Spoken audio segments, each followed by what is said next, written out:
Irish समुद्र के ऊपर सूरज उगा। उसकी सुनहरी किरणें बादलों के बीच से झांक रही थीं, मानो एक नई शुरुआत का संकेत दे रही हों। यह सुबह बाकी सुबहों से अलग थी। यहां न कोई आवाज थी, न कोई इंसान, सिर्फ लहरों की गूंज और ठंडी हवा की सरसराहट। उसकी रोशनी धीरे से छोटे सुनसान टापू को छू रही थी, जैसे किसी भूले हुए स्थान को फिर से जीवन देने की कोशिश कर रही हो। हर पत्थर, हर चट्टान उस रोशनी में नहाया हुआ था, लेकिन फिर भी सब कुछ वीरान और अनजान सा लग रहा था। एलारा एक टूटी हुई झोपड़ी में जागी। हवा दरारों से सीटी बजा रही थी और हर झोंका उसे उसकी तन्हाई का एहसास दिला रहा था। उसकी आंखों में नींद कम और चिंता ज्यादा थी, जैसे रात भर जागते हुए उसने हर आवाज को सुना हो। विशाल ग्रे ओशन ने उसे चारों ओर से घेर रखा था, पानी का अंतहीन विस्तार जिसमें उसकी मौजूदगी किसी को भी पता नहीं थी। वह एक बूंद की तरह इस समुद्र में खो गई थी और यह सोचकर ही उसके मन में डर घर कर गया। डर और कंफ्यूजन ने उसके पहले दिन को धुंधला कर दिया। हर शैडो एक थ्रेट लग रही थी। हर कोना, हर अंधेरा उसे अनजाने खतरे की याद दिला रहा था और उसका दिल बार बार तेज धड़कने लगता। वह किनारे पर भटक गई, लहरें टकरा रही थीं, शिपरेक की यादें उसे हॉन्टेड कर रही थीं। हर टूटे हुए टुकड़े में उसे अपनी कहानी का हिस्सा दिखता और हर लहर में एक नई चुनौती की आहट सुनाई देती। जैसे ही रात हुई, अंधेरे ने आइलैंड को स्मदर्ड कर दिया और वह झोपड़ी में सिमट गई, अननोन से डरी हुई। बाहर की हर आवाज, हर सरसराहट उसे और भी अकेला महसूस करवा रही थी। खामोशी इतनी गहरी थी कि वह अपनी तेज धड़कन सुन सकती थी। उस सन्नाटे में उसे अपने ही डर और उम्मीद की आवाजें सुनाई देने लगी। वह सोई नहीं, केवल सुनती रही, समुद्र को, हवा को और खालीपन को। हर रात उसे और मजबूत बना रही थी, लेकिन साथ ही उसकी तन्हाई भी गहरी होती जा रही थी। लेकिन अंधेरे में एक ही विचार कौंधा, उसे सरवाइव करना था। चाहे हालात जैसे भी हों, उसे हार नहीं माननी थी। यही उसकी पहली सुबह की असली शुरुआत थी। वह आइलैंड हार्श और वाइल्ड था, एक ऐसी जगह जहां हर चीज सर्वाइवल के लिए बनी थी। हर दिन एलारा को टेस्ट कर रहा था। यहां की हर सुबह एक नई चुनौती लेकर आती थी। सूरज उसकी स्किन को जलाता था, उसकी चमड़ी पर ब्लिस्टर छोड़ जाता था। हवा उसकी गर्मी चुरा लेती थी और कभी कभी इतनी तेज चलती कि वह बेयरली खड़ी रह पाती और ठंड उसकी हड्डियों में घुस जाती थी। सुबह की मिस्ट उसे और भी अकेला महसूस कराती थी। उसकी झोपड़ी लिटिल शेल्टर देती थी। वह खुद को एलिमेंट से बचाने के लिए हर रात उसे रीइंफोर्स करती। तूफानों ने जमीन को मड में बदल दिया, रास्ते फिसलन भरे और खतरनाक हो गए और उसके सामान को भिगो दिया। हर चीज गीली और भारी हो गई थी।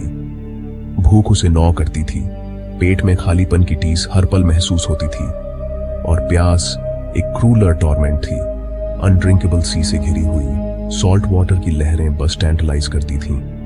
वह बेरीज के लिए स्कैवेंज्ड करती थी, जंगल की हर झाड़ी को ध्यान से देखती थी, लेकिन वे कभी पर्याप्त नहीं होते थे। हर बार बोल में बस कुछ ही बेरीज मिलती। कई बार उसे जड़ों और पत्तों से ही काम चलाना पड़ता था, लेकिन हर चीज सेफ नहीं थी। रात में अजीब आवाजें गूंजती थीं, जैसे जंगल खुद उससे बातें कर रहा हो। सरसराती घास, स्क्रीचिंग बर्ड्स और कभी कभी दूर से आती जानवरों की आवाजें। The unknown. उसने बादलों को पढ़ना, शेल्टर ढूंढना और ठंड को सहन करना सीखा।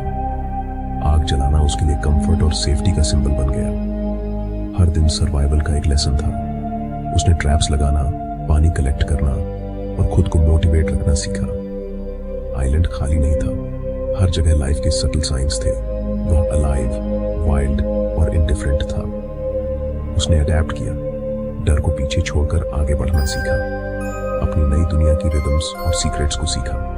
हर साउंड, हर मूवमेंट अब उसके लिए मीनिंग रखता था। हर दिन उसने एंड्योर करने के लिए संघर्ष किया। नेचर उसकी एडवर्सरी और उसकी टीचर थी। सर्वाइवल उसकी एकमात्र सर्टेनिटी बन गई और इसी सर्टेनिटी में उसने अपनी स्ट्रेंथ पाई। ताजे पानी के बिना एलारा के दिन गिने चुने थे। वह पत्तियों से ओस चाटती थी, ताजे झरनों के लिए बेकार में खोदती थी और पैनिक को बढ़ते हुए महसूस करती थी। एक किताब याद करते हुए उसने वैक्सी पत्तियों और एक खोखले पत्थर से रेन वाटर ट्रैप बनाया। कई दिन बिना बारिश के बीत गए, जैसे जैसे उसका शरीर कमजोर होता गया, उम्मीद फीकी पड़ती गई। फिर एक डाउनपोर, उसका इन्वेंशन काम कर गया। बेसिन को जीवन रक्षक पानी से भर दिया। उसने गहरा पिया, हर घूंट के साथ उम्मीद लौट आई। पानी इकट्ठा करना उसका डेली रिचुअल बन गया। उसने अपनी सिस्टम में सुधार किया, अपनी सप्लाई को स्टोर और प्रोटेक्ट किया। इस विक्ट्री ने उसे विक्टिम से सर्वाइवर में बदल दिया। उसने अपनी पहली बड़ी चुनौती हल कर ली थी। आइलैंड ने उसे टेस्ट किया था और वह प्रिवेल हुई थी। पानी सुरक्षित होने के बाद भूख उसकी अगली लड़ाई बन गई। बेरीज कम थे और समुद्र की बाउंटी अनरीचेबल लग रही थी। सीबर्ड्स को देखते हुए उसने उनके शिकार करने से सीखा। टाइड पूल्स की खोज करते हुए उसने हाथ से मछली और केकड़े पकड़ने की कोशिश की, पहले असफल रही। उसने एक शार्पन्ड स्टिक से एक क्रूड स्पीयर बनाया। कई प्रयासों के बाद उसने आखिरकार एक मछली को स्पीयर्ड किया, एक ट्रायम्फ जिसे उसने पत्थरों से जलाई गई आग पर पकाया। उसने जड़ों के लिए खोदा, सीबर्ड एग्स इकट्ठा किए और फॉरेज करना सीखा। उसका डाइट सिंपल था, लेकिन वह अब भूखी नहीं थी। उसने टाइड्स को पढ़ा, शिकार किया और खुद के लिए प्रोवाइडेड किया। आइलैंड की हॉस्टिलिटी उसकी लाडर बन गई। हर मील इंजेन्युइटी की एक विक्ट्री थी। वह अब केवल सरवाइव नहीं कर रही थी, वह जी रही थी। आइलैंड की खामोशी दम घोंटने वाली थी। एलारा की एकमात्र कंपनी वाइल्ड लाइफ थी, खासकर एक बोल्ड सीगल जिसे उसने कोरान नाम दिया। वह उसे मछली के टुकड़े छोड़ती थी, धीरे धीरे उसका ट्रस्ट जीतती थी। कोरन उसका कंपेनियन बन गया। जब वह अपने पास्ट और फियर्स के बारे में बात करती थी तो सुनता था। उनके बॉन्ड ने उसे कंफर्ट और बात करने का एक रीजन दिया। उसने अन्य पक्षियों का नाम रखा, उनकी कॉल्स और हैबिट्स को सीखा। वे उसका परिवार बन गए, खामोशी को जीवन से भर दिया। उन्हें देखकर उसे रेजिलियंस और ब्यूटी की याद आती थी। वह आइलैंड के वाइल्ड कम्युनिटी का हिस्सा थी। उनकी कंपनी में उसे सैनिटी और बिलोंगिंग मिली। सर्वाइवल पर्याप्त नहीं था, एलारा को एक जीवन बनाना था। उसने पत्थरों से अपनी झोपड़ी को फिर से बनाया और घासों से एक नई छत बुनी। तूफानों ने उसके काम को टेस्ट किया, लेकिन उसका शेल्टर मजबूत रहा। उसके कपड़े फटे हुए थे। उसने प्लांट फाइबर्स से नए गारमेंट्स बनाए, उन्हें धागे में घुमाया और फैब्रिक बुना। उसने बास्केट्स बनाए, ड्रिफ्टवुड से यूटेंसिल्स कार्व्ड किए और अपनी दीवार पर स्क्रैचेस के साथ समय को मार्क किया। हर क्रिएशन डिस्पेयर पर एक ट्रायम्फ था। वह एक बिल्डर, इन्वेंटर और क्राफ्ट्सवुमन बन गई। आइलैंड के रिसोर्सेज उसके टूल्स बन गए। हर ऑब्जेक्ट उसकी विल का एक टेस्टामेंट था। वह रेस्क्यू का इंतजार नहीं कर रही थी, वह जी रही थी। उसकी दुनिया वह थी जिसे उसने अपने हाथों से बनाया था। उसने क्रिएशन में पर्पस पाया। 18 साल अकेलेपन में बीत गए। डिस्पेयर अक्सर थ्रेट देता था, लेकिन होप कभी नहीं मरी। हर सुबह वह सबसे ऊंचे बिंदु पर चढ़ती थी, रेस्क्यू के लिए क्षितिज को स्कैन करती थी। अधिकांश दिनों में केवल समुद्र और आकाश होता था, लेकिन रिचुअल ने उसके फेथ को जीवित रखा। उसने स्टोरीज, मेमोरीज और गेम्स से अपने दिमाग को शार्प रखा। होप उसका फियरसेस्ट वेपन था, उसे एंड्योर करने के लिए धकेल रहा था। उसने रूटीन और इमेजिनेशन से आइसोलेशन से लड़ाई लड़ी। हर सूर्योदय, हर भोजन, हर स्टिच होप का एक एक्ट था। उसकी स्टोरी खत्म नहीं हुई थी।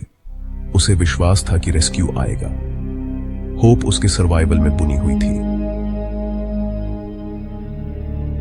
यह एक ऑर्डिनरी दिन के रूप में शुरू हुआ। सूरज धीरे धीरे क्षितिज पर चढ़ रहा था और हवा में ताजगी थी। हर चीज शांत और स्थिर थी, जैसे हर रोज की तरह। एलारा अपने रोज के काम में व्यस्त थी, एक बास्केट की मरम्मत कर रही थी। उसके हाथों की आदतें सालों की प्रैक्टिस का नतीजा थीं। तभी उसने कोरान की अर्जेंट स्क्वॉक सुनी, जो आमतौर पर खतरे या किसी अनहोनी का संकेत था। एलारा ने ऊपर देखा और क्षितिज पर एक छोटा सा स्पेक देखा, एक जहाज जो धीरे धीरे उसकी ओर बढ़ रहा था। उसकी सांसें थम गईं, क्योंकि इतने सालों में उसने कभी कोई जहाज नहीं देखा था। डिसबिलीफ और होप एक साथ उमड़ पड़ी। क्या यह सच था? क्या कोई सच में उसे ढूंढने आया था? जहाज जैसे जैसे करीब आता गया, उसके दिल की धड़कनें तेज होती गईं। वह आइलैंड के सबसे ऊंचे बिंदु की ओर भागी। अपने हाथों को हवा में लहराते हुए और पूरी ताकत से मदद के लिए चिल्लाते हुए। उसकी आवाज में डेस्परेशन और उम्मीद दोनों थी। उसकी आंखों से आंसू बहने लगे जब उसने देखा कि जहाज ने एंकर किया और एक छोटी नाव उसकी ओर बढ़ने लगी। इतने सालों की तन्हाई के बाद यह पल अविश्वसनीय था। रेस्क्यूअर्स ने अपने सामने खड़ी वाइल्ड वुमन को ऑ में देखा। उसके कपड़े फटे हुए थे, बाल बिखरे हुए, लेकिन उसकी आंखों में एक अलग चमक थी। एक पल के लिए डर और शाइनेस ने उसे जकड़ लिया। इतने सालों बाद इंसानों को देखना उसके लिए अजीब था। ये पहले इंसान थे जिन्हें उसने 18 सालों में देखा था। उसका दिल रेसिंग था और वह खुद को छुपाने की कोशिश कर रही थी। वह उस एकमात्र दुनिया को छोड़ने वाली थी जिसे वह जानती थी। उसके लिए यह आइलैंड घर बन गया था और उसे अलविदा कहना आसान नहीं था। उसकी लंबी विजिल आखिरकार खत्म हो गई थी। रिलीफ और एग्जॉस्शन उसके चेहरे पर साफ झलक रही थी।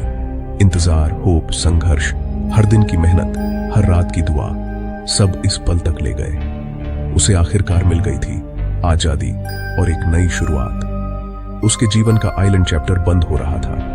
वह जानती थी कि आगे की राह आसान नहीं होगी, लेकिन अब वह अकेली नहीं थी। एक नई यात्रा शुरू होने वाली थी और एलारा ने साहस के साथ उस अनजान भविष्य की ओर कदम बढ़ा दिए। समाज में लौटना वह होमकमिंग नहीं था जिसकी एलारा ने कल्पना की थी। दुनिया ज्यादा लाउड, ज्यादा फास्ट और ओवरवेलमिंग थी। वह एक अजनबी की तरह